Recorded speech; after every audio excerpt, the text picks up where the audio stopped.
YouTube पर एक बहुत बड़ी कैटेगरी ऑफ वीडियोस चलती है जिनका नाम है स्कैम बेट वीडियोस या स्कैम कॉल सेंटर वीडियोस। इन वीडियोस में बेसिकली होता यह है कि कुछ फिरंगी ऐसे कॉल सेंटर से कनेक्ट करते हैं जहां के लोग फेक बताते हैं कि वो किसी कंपनी या गवर्नमेंट एंटिटी से है और लोगों से पैसा लूटते हैं। अनफॉर्चुनेटली इन वीडियोस के अंदर एक चीज कॉमन है कि जितने ये कॉल कनेक्ट होते हैं इन फेक कॉल सेंटर्स के अंदर वो भारत में ही होते हैं और इंडियंस के द्वारा ही ऑपरेटेड होते हैं, ज्यादातर दिल्ली या कोलकाता के अंदर। और इसका जैसे स्टीरियोटाइप बन चुका है कि भारतीय लोग ही स्कैमर्स ज्यादा होते हैं, फ्रॉड वो करते हैं। और अनफॉर्चुनेट बात ये है कि ये बात कहीं ना कहीं पर सच भी है, क्योंकि सबसे ज्यादा जो स्कैम कॉल सेंटर्स दुनिया में लोकेटेड है इस तरीके के कॉल सेंटर टाइप वाले वो भारत में ही है और इनकी संख्या या इनके कंट्रोल के ऊपर काम नहीं हो रहा है इतनी तेजी से। तो कैसे बन गया भारत पूरे दुनिया का हब ऑफ स्कैमर्स, इस चीज के बारे में हम जानेंगे। पूरी दुनिया में अपनी आईटी एंड आउटसोर्सिंग इंडस्ट्री के लिए भारत मशहूर है। हमारे पास one of the most sophisticated IT infrastructure है जो हमारी सर्विस सेक्टर की ग्रोथ में बहुत बड़ा रोल प्ले करती है। इसीलिए ही सर्विस सेक्टर भारत के जीडीपी का मोर देन 50% कंट्रीब्यूट करता है और भारत में सबसे ज्यादा एफडीआई जो आती है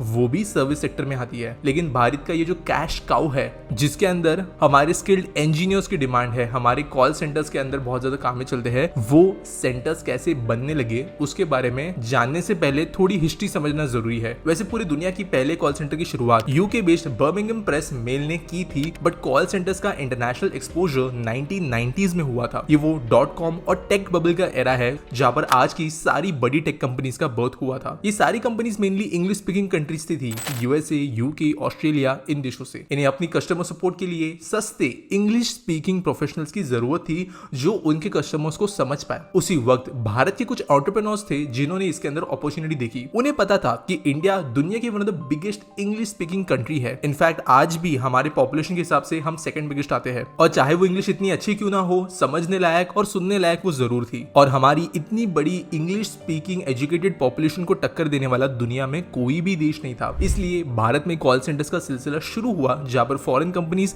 बड़े ही सस्ती कीमतों पे अपना कस्टमर सपोर्ट चला सकते थे और इंडिया के लोगों को वो आउटसोर्स कर देते कि हमारे कस्टमर्स की प्रॉब्लम्स आप भी सुलझा लो। और इसलिए कॉल सेंटर्स हमारे देश के अंदर बहुत ज्यादा दिखना शुरू हुए। एक बहुत बड़ी एम्प्लॉयमेंट इंडस्ट्री की शुरुआत हो जाने की वजह से इंडिया को हाईटेक नॉलेज, इंफ्रास्ट्रक्चर, इन जैसे चीजों के बारे में मालूम पड़ा। इंडियंस भी इस इंडस्ट्री में अच्छा काम करते थे जिसकी वजह से इंडियन कॉल सेंटर दुनिया की सबसे बड़ी कॉल सेंटर इंडस्ट्री बन गई। और ये कारवा 10 साल तक चलता रहा कि पॉपुलेटेड कंट्रीज जैसे कि फिलीपींस, इंडोनेशिया, बांग्लादेश में भी अच्छी खासी ग्रोथ इन जैसी चीजों की होने लगी, जिसके कारण वहां की इंग्लिश स्पीकिंग पॉपुलेशन बढ़ जाती और इंडिया से भी चीप रेट में वहां के सेंटर्स रेडी हो जाते थे अपना काम आउटसोर्स करने के लिए। और कहीं ना कहीं इंडिया की जो मोनोपोली थी इस चीज के ऊपर वो खत्म होते हुए नजर आई और दूसरे देशों को भी इसका बेनिफिट मिलना शुरू हुआ कि कंपनीज दूसरे देशों में शिफ्ट होना शुरू हुई। इसके कारण इंडियन कॉल सेंटर इंडस्ट्री को बहुत बड़ा शॉक लगा और बहुत सारे टेक सपोर्ट एम्प्लॉइज बेरोजगार भी हो जाते, साथ साथ कई बीपीओ कंपनीज भी बंद हो जाती। और यही शुरुआत थी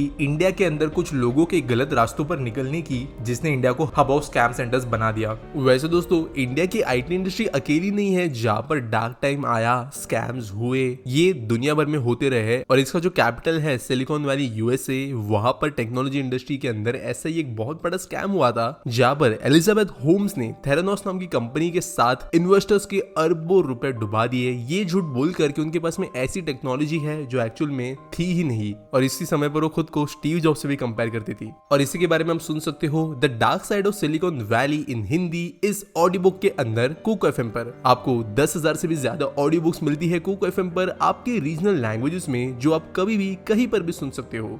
कुको एफएम का ईयरली सब्सक्रिप्शन वैसे 399 का है, लेकिन अगर आप मेरे कूपन कोड PT50 का यूज करते हो तो आपको 50% का डिस्काउंट मिलता है, यानी सिर्फ 199 में इसका सब्सक्रिप्शन। आपको सारी ऑडियो बुक का फ्री एक्सेस में मिलेगा। तो डिस्क्रिप्शन में दिए गए लिंक के जरिए कुको एफएम को डाउनलोड करें और अपनी मनपसंद ऑडियो बुक सुने। अब दोस्तों ये एक बात समझना जरूरी है कि ये सेंटर्स चल कैसे रहे हैं। तो पहली बात दोस्तों, शुरुआत मजबूरी में हुई थी, आज ये बात फायदे की है। ये बात सच है कि बहुत ज्यादा लॉसेस हुए थे बीपीओ इंडस्ट्री के अंदर। ये वो जमाना था जब इंडिया में कोई भी उठ कर बीपीओ अगर खोल देता तो उसको क्लाइंट्स मिल जाते थे, लेकिन आज वैसा नहीं है। आज भी इंडिया के अंदर बीपीओ इंडस्ट्री बड़ी तो है, लेकिन कॉन्सोलिडेटेड है वो कुछ बड़े प्लेयर्स के अंदर हर एक इंडस्ट्री में, जिसके वजह से छोटे बीपीओ जो उस समय पर एग्जिस्ट किया करते थे वो उस तरीके से काम नहीं करते। इनफैक्ट वो बंद हो चुके हैं और काफी लोगों को वो ट्रेन करके भी बेरोजगार हो चुके हैं। और इन्हीं जो बंद पड़े हुए कॉल सेंटर्स में से लोग थे, वो ऐसे लोग थे जिनको कॉल सेंटर सेटअप करना आता था, उनको पता था कस्टमर सर्विस में बात कैसे करते हैं, इंग्लिश तो उनको आती ही थी, साथ साथ उनके पास में डेटा भी था कई सारे फॉरेन कंपनी से कस्टमर्स का। इसके अलावा वो जानते थे किसके लिए कौन सा वल्नरेबल पॉइंट है और कैसे आईटी इंफ्रा को बनाया जाए इन चीजों को चलाने के लिए, और इसे उन्होंने स्मार्टली यूज किया अपने फायदे के लिए, जो कि फ्रॉड करना था। जनरली इन स्कैम्स को जो इंडिया में से चलते हैं उनको ऑफिशियल टेक सपोर्ट के रूप में किया जाता है। कई बार जो आप कभी किसी वेबसाइट पर जाते हो, वहां पर कोई पॉपअप आता है तो आपको नजर आएगा आपके कंप्यूटर में वायरस है, आपके कंप्यूटर में ये डाउनलोड करना है, आपका कुछ तो एक्सपायर हो रहा है। उस चक्कर के अंदर होता यह है कि ये जो भी पॉपअप्स होते हैं वो लोगों को रीडायरेक्ट करते हैं उनका डेटा कहीं पर देने के लिए, नंबर वगैरह, या उनको कहीं पर फोन करने के लिए जो इन कॉल सेंटर्स का नंबर होता है। अब हम जैसे जो एजुकेटेड पॉपुलेशन है, यंग वाली, वो समझते हैं कि ये चीजें वायरस वगैरह है, लेकिन आज भी वेस्टर्न कंट्रीज के अंदर कई जो ओल्ड एज पीपल है, जो नॉन टेक सेवी लोग हैं, वो इन चीजों में फंस जाते हैं और इन कॉल सेंटर्स के अंदर फोन लगाते हैं। इसके बाद में होता है कि इन स्कैमस्टर्स को ट्रेनिंग दी गई होती है कि वो अपनी कम्युनिकेशन स्किल्स को यूज करते हुए कस्टमर्स के अंदर एक ट्रस्ट पैदा करते हैं, उनको मना लेते हैं कि उनकी जो प्रॉब्लम आई है वो बहुत बड़ी है, उनके कंप्यूटर में वायरस हो सकता है, उनके बैंक अकाउंट को कुछ इशू हो सकता है, उन्होंने कुछ ऑर्डर कर लिया है अमेजोन से जिसकी वजह से बहुत ज्यादा बिल उनको आने वाला है।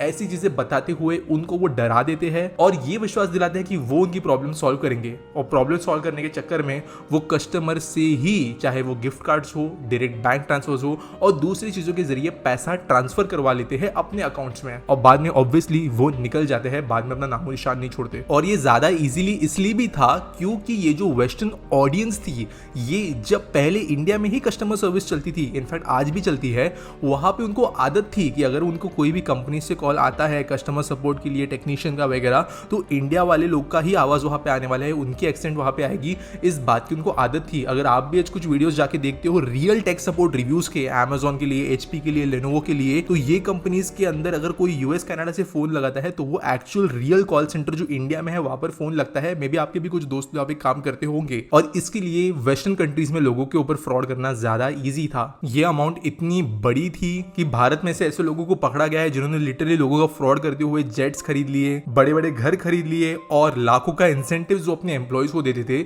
जो ऐसा स्कैम करते थे। आज इसकी वजह से लेकिन इंडिया का नाम पूरे विश्व में खराब हो चुका है। अगर आप सोशल मीडिया में इंटरनेशनल स्पेसेस में जाके इंटरेक्ट करोगे तो कभी आपने इंडियन स्कैमस्टर्स और इंडियन टेक सपोर्ट वाली मीम्स देखी होगी जो कि इस चीज को बताते हैं। इंडिया के अंदर अनएम्प्लॉयमेंट का भी इशू इसके लिए बहुत हद तक जिम्मेदार है, और ये जो कॉल सेंटर्स वाला बूम एंड बस्ट आया था, इसने भी काफी लोगों को बेरोजगार छोड़ दिया था, और ये कहीं ना कहीं पर नाइजीरिया, पाकिस्तान, बांग्लादेश, इन जैसे कंट्रीज में भी देखने के लिए मिल रहा है जहां पर चीजें ऑटोमेट हो रही है, और वहां के लोग जिनको भी नॉलेज आ गया है इन स्कैम सेंटर्स को चलाने का, वो भी इस मार्केट के अंदर घुस रहे हैं। लेकिन अगली बात ये समझ लेते हैं कि अगर ये सब हो रहा है तो ये चलने क्यों दिया जा रहा है, कि ये गलत क्यों नहीं। तो देखो, पहली बात ये साइबर क्राइम के अंतर्गत आता है। अगर हम बात करें यूएसए के पर्सपेक्टिव से, तो इन चीजों को रोकना उनके लिए बहुत डिफिकल्ट है। हमारे लीगल सिस्टम्स को यहाँ पे ध्यान देना पड़ेगा जो कि स्कैमर्स को पकड़ने में नाकामयाब है। एनसीआरबी या नेशनल क्राइम रिकॉर्ड्स ब्यूरो के अकॉर्डिंग साइबर क्राइम्स का कन्विक्शन रेट सिर्फ 27.3% है, यानी 4 में से एक बंदा जो है वही पकड़ा जाता है, और मनी रिकवरी यहाँ पर ऑलमोस्ट होती ही नहीं। गवर्नमेंट के द्वारा बनाई गई आईटी एक्ट 2000 के अनुसार चीजें की तो जा रही है, लेकिन इसके अंदर इतने ज्यादा लूप होल्स है कि स्कैमस्टर्स का फायदा उठा रहे हैं लीगल सिस्टम से बचने के लिए। रिसेंटली आपने काफी सारी साइबर क्राइम यूनिट्स का एस्टैब्लिशमेंट अनाउंस होते हुए नजर आया होगा, जिसकी नीड आज भारत को बहुत ज्यादा है। 2020 में दिल्ली की ही साइबर क्राइम यूनिट ने 25 स्कैम्स कॉल सेंटर्स पर रेड की, और वहां पे उन्हें पता चला कि 4500 से ज्यादा यूएस के सिटीजन से $14 मिलियन तक का उन्होंने स्कैम वहां पे किया था। और अभी इन स्कैम सेंटर्स को रोकने के लिए कुछ मॉडर्न टेक्निक्स का इस्तेमाल भी किया जा रहा है। लेकिन यहाँ पर एक चीज अलग से जानना जरूरी ये है कि जो मोस्ट ऐसे फ्रॉड होते हैं वो अनरिपोर्टेड जाते हैं। यूएस के अंदर अगर किसी के साथ में फ्रॉड होता है तो बहुत डिफिकल्ट है कि वहां पे वो जाए अपने पुलिस स्टेशन में कंप्लेंट करे। कई बार वहां पे अगर कंप्लेंट रजिस्टर हो भी जाती है तो जब वो इंडियन लीगल सिस्टम के पास में पहुंचती है, इंडियन पुलिस सिस्टम के पास में पहुंचती है, तो वो कोई कुछ के अंदर खास एक्शन लेते नहीं है। और यूएसए अगर $1-2 का फ्रॉड है तो उसके लिए इंडिया को प्रेशराइज नहीं कर सकता कोई, उनके लिए वो इंटरनेशनल डिप्लोमेटिक मैटर नहीं है जिसके लिए वो अपने प्रेसिडेंट को इंडिया में भेजेंगे, और इसकी वजह से जो कन्विक्शन रेट है वो और नीचे करता है। साथ साथ ये बात हमारे लीगल सिस्टम को भी पता है, पुलिस को भी पता है कि यूएसए के अंदर अगर फ्रॉड होता है तो इंडिया में उसका कन्विक्शन होना ना के बराबर है और उसके कॉन्सिक्वेंसेस भी ना के बराबर है, जिसकी वजह से स्पेशली जिन शहरों के अंदर कॉल सेंटर्स का ये ज़्यादा बड़ा जाल फैला हुआ है